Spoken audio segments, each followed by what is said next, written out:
মনে হতে পারে স্বামীজি খুবই ঝুঁকি নিয়েছিলেন মার্গারেট নোবেলকে সারদা দেবীর কাছে এনে।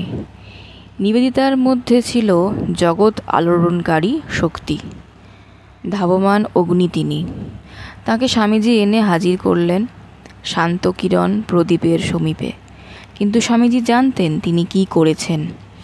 নিবেদিতা অবিলম্বে দেখলেন, এ তো সামান্য প্রদীপের আলোক নয়, এ হলো সেই আলোক যা তখনও প্রকাশিত থাকে যখন সূর্য চন্দ্র তারকা আলোক দেয় না।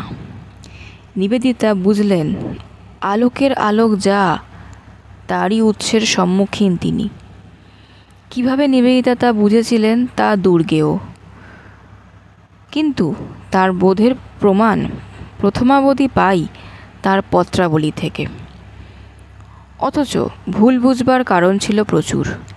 ইংল্যান্ড থেকে আগত এই মনীষিনী নারী বৈদগ্ধ্য ও বুদ্ধিতে ভাস্বর, সংঘর্ষে উদ্দীপ্ত, নবনব সৃষ্টিক্ষেত্রে ধাবিত।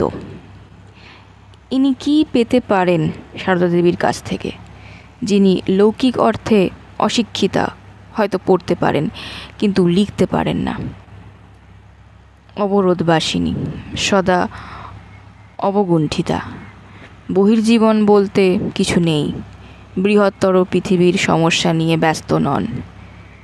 কেন মুহূর্তে নিবেদিতা বিজিত হলেন? সেখানে তিনি সুদীর্ঘ সংগ্রাম করে গেছেন স্বামী বিবেকানন্দের সঙ্গে পর্যন্ত।